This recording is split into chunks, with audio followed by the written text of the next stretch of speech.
Slovensku treba túto záležitosť pripísať úspešnému športovcovi.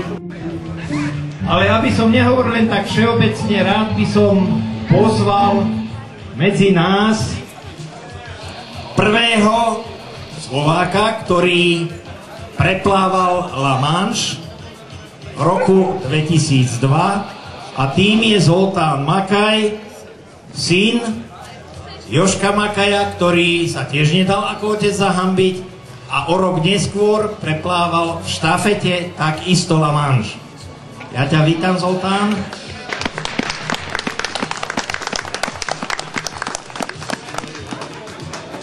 Je to síce už dávno, 7 rokov, ale spomienky vždy zostávajú.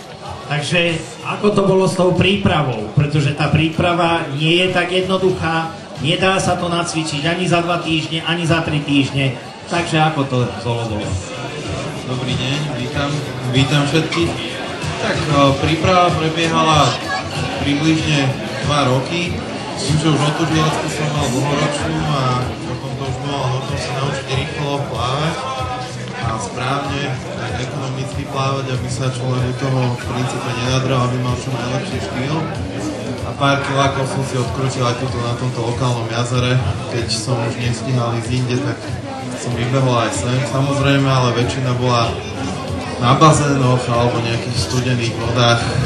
Takže bolo to pomerne náročné, ale bez toho to nejde.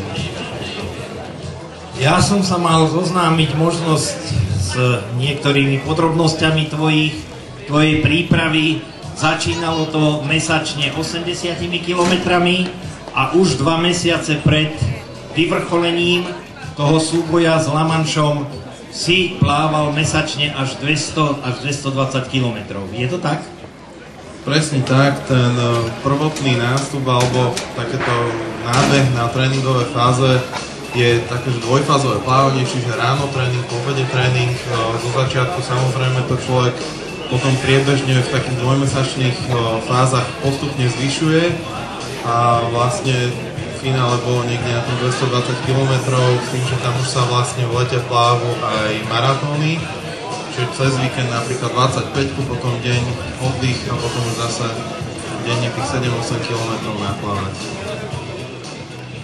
Jedným z dôležitých faktorov pri plávaní cez La Manche je mať aj dobrého lodivoda, pretože ten lodivod vás dokáže previesť cez všetko možné, ktoré v tom La Manchi pláva, ale hlavne cez prúdy spodné, ktoré plavca tlačia iným smerom, než by mal plávať.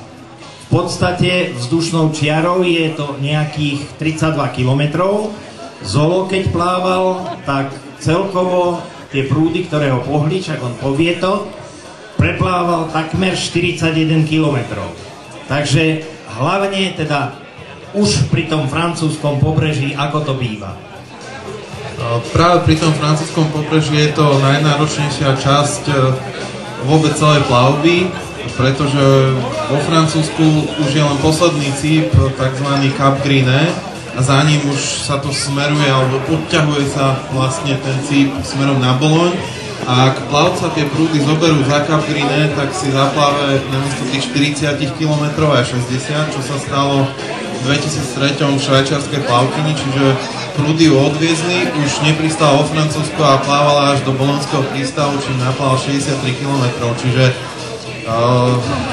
je to také, že buď alebo, a tam sa láme v princípe osud nad tým plavcom, či dopláva alebo nie, alebo či o to strháva zase späť do Severného mora, čiže práve v tých poslednej fáze tej plavby posledné 3-4 hodiny sú rozhodujúce a tam potrebujeme mať doprednú rýchlosť aspoň 3,5 km za hodinu, inak tie prúdy neprekoná alebo nemusí prekladať. Akú raritku, Zolo sa stretol aj s prechádzajúcim blízkym trajektom, respektíve s celou kolóniou medúz.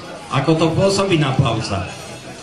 Tak od roku 2001 som bol s výnimkou predminulého roku každý rok na La Manche s nejakým iným plavcom v rámci toho, že teda som ich trénoval alebo nejakým spôsobom pripravoval na prekonanie. tejto úžiny. A samozrejme stávajú sa tam všelijaké veci.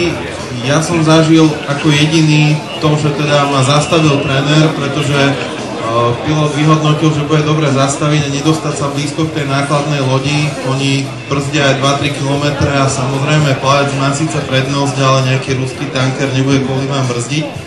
Čiže bolo treba na chvíľku zastaviť, bolo to asi na 2 minúty, kým mi podali nejakú ďalšiu stravu a prakticky mi dali ešte zo pár informácií a pokračoval sa ďalej. Samozrejme treba počítať aj s takými nepríjemnosťami, ako sú prhlivé medúzy. A tam mi pár plavcov, ktorí to plávali asi týždeň predo mnou, poradili, že teda nezastavovať a šprintovať cez ne, keďže oni šľahajú ako takí pandúri s malými bičikmi a sú z toho dosť nepríjemné skúsenosti a zážitky. A to proste príde tak, niekde v strede toho kanála sú pomerne slabé prúdy, ako ktorý rok sa tie medúzy tam viac menej rozmnožia a potom je to vyslovene také 100-metrové pole, cez ktoré treba proste vrešprintovať a hotovo. Nie je inej možnosti. Jednou podmienkou je, keď doplávate na druhú stranu, teda na francúzsku stranu, na francúzske pobrežie, vy sa nesmiete, darmo tam budete mať divákov a je tam také kamenisté prostredie, teda východ z toho mora, respektíve z tej úžiny, ale nikto vám nesmie podať ruku, pomôcť, potlapkať, pretože je to okamžitá diskvalifikácia. Ako to bolo u teba? Možno ešte tým pravidlám, čiže Channel Swimming Association je to asociácia Angličanmi založená, určuje presne tie pravidlá a dbá sa na ne veľmi prísne a v pláve sa zo suchého brehu až na suchý breh, to znamená, že plavec sa postaví na začiatku na breh, skočí do vody a na druhej strane tiež keď dopláve, tak vlastne sa musí postaviť buď na brehu, keď mu to vidie aj na piesočnatej pláži, čo je smerom ku Calais alebo pri Visante, alebo pri Cap Green je vlastne taká kamenistá pláž a musí sa potom postaviť na skalu, za ktorou už nie je ďalšia voda. Samozrejme, bolo zo pár plavcov, ktorí doplávali a nič netušiaci francúzski dovolenkári mu chceli hneď gratulovať a sa naháňali chvíľu na plážu, lebo on ešte bol po členky vo vode. Takže na túto situáciu som bol pripravený a ja, keďže tam bolo pomerne veľa ľudí, tak som ich tak obchádzal, aby som sa nikoho nedotkol. Ale samozrejme, už asi tušili, takže na tam nikto nenaháňal. Ja ďakujem Zoltánovi.